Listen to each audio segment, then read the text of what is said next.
DraftKings Best Ball Rookie Draft. Okay. Yeah.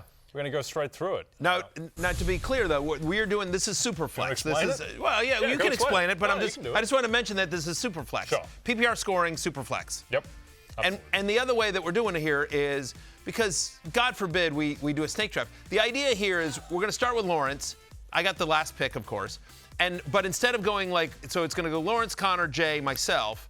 But instead of then me having pick 5 and doing a snake draft, we'll just restart with Lawrence. So the idea As here, it should be. All right. And the idea here is it's not the 4 of us in a league. The idea is that if you were up at like the 1-5 spot, which Lawrence will be, and here are the 4 players that are off the board, what would you do at the 1-5 spot? So that's the idea of this draft. It's not really, quote, a league among the 4 of us, but merely each one of us, when it's our turn, taking the player that we would if we were drafting in that spot with the players available to us. So that's the idea. I like that you're complaining about a mock draft that has no repercussions whatsoever. We're not going to start a league out of this. Not tracking the scoring. I'm just pointing out that once again I got screwed. I just want to point that out. Okay.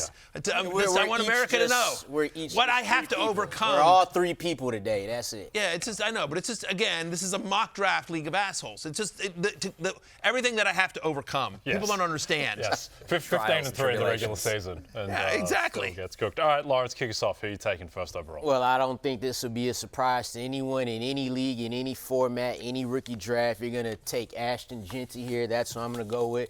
You want to take the combination of best talent and best opportunity, and we fully expect that out of Ashton, Jeanty, no matter what team he gets drafted to. And I'm going to piggyback off that with Omarion Hampton, right? Another running back that could go in the first round is going to get a bulk of the workload right out of the gate. He's a really, really good pass protector and pass catcher, so you have a 3-down player here, NFL physicality. He's got enough breakaway speed to hit the long ones as well. Omarion Hampton is a phenomenal running back prospect in this draft and will be productive right away. It feels like to me that if Ashton, Jeanty weren't in this draft, he'd be the number 1 running back going. Like and clear cut. Yeah, and no one would be like, it's a weak class. I mean, you know what I mean? Like it feels like.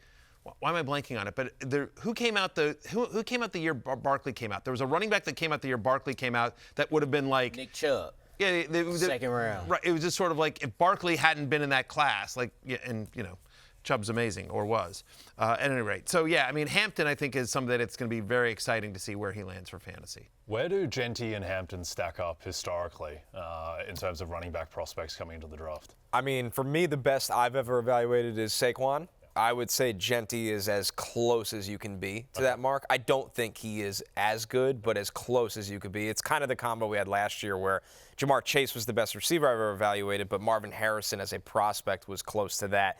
But it's crazy. Like, the gap between Jeanty and Hampton is not that big. Right. So that speaks to how special of a running back class it is that there are 2 first-rounders. I would say if you're looking, a lot of people like to draw up the Bijan and Gibbs class. They're different players than Bijan and Gibbs, which is why it's hard to do that. But if both these guys are almost expected to go in the first round now. Yep, absolutely. Okay. And I feel like there's a chance they could both go in the first half of the first round. Jeanty, top 10.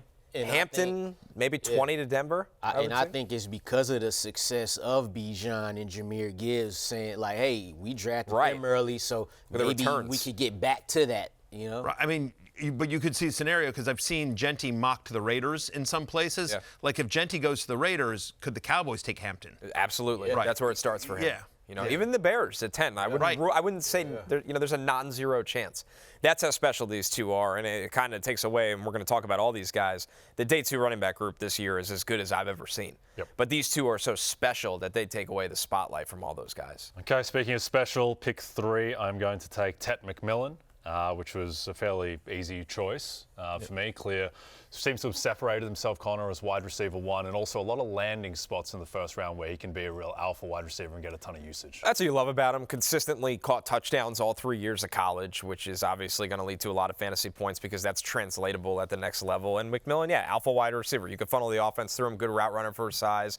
Could play inside and outside, but really has perimeter size. And he improved after the catch this year. It's something he told me in Lawrence at the Super Bowl. He said a lot of people were wondering, I don't make enough plays after the catch of the ball in my hands. And I showed them that week 1 out of the gate. Looked a lot better doing that as well. I like McMillan a lot. I would say the earliest he could be drafted is New England at 4. That's a real long shot. It's probably not going to happen.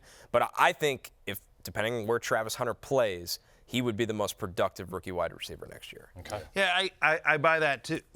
Do you see the did you see the interview that he did? Yeah, it's from many years ago. Okay. Talking about the one where he said he don't. He doesn't like watch film. Yeah. Yeah, like. I don't know how old that was. Yeah. That was a thing for a Yeah, day that's online. That's But, the like, worst even if example of the internet. Yeah. Honestly, like. It's not. It's a lot of football players, especially high school and college, that don't enjoy watching film By themselves. because most of the Right. time it's after practice. Like, Yeah. who want to do that? You know, you probably got homework or something, and you don't want to do that either. But it's not a big deal. Hell, he's good.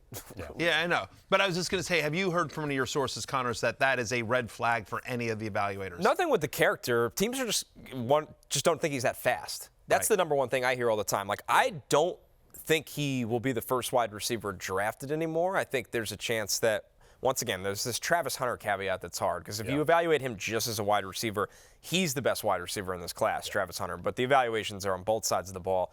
Matthew Golden has a shot to be the first wide receiver taken. I don't agree with that. Emeka Ibuka quietly could be the first wide receiver taken. But I think McMillan, I don't know what more you want. He's not slow. He's a sub 4.6 guy. He's got great size. He's got great ball skills. All those things translate to the NFL. Yep. He's a good route runner at that size. There you go. There you go. Well, listen, it's a Superflex league, and in Superflex leagues, what's key? Quarterbacks. So, you know, since we can only pick from rookies, give me the only quarterback that we think is going to definitely start, and I think is definitely going to be good right out of the gate. So Cam Ward, you guys let him fall to me here at 4.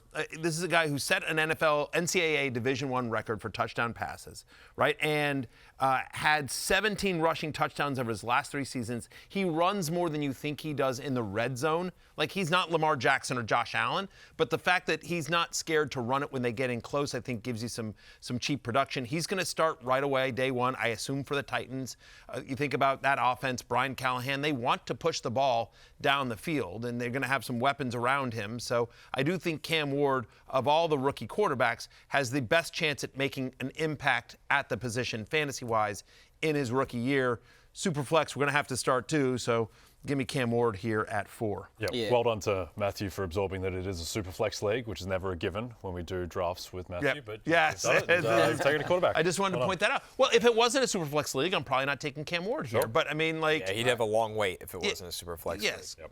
Yeah. correct. But and with that being said, seeing as how we've had 2 running backs taken, 1 wide receiver, my thought process here is to now kind of get the guy with the best positional guy, and Matthew just took him at with Cam Ward. Again, talent and opportunity. He has the best of both of those. So I'm going to stick to my guns. I'm going to go a different position.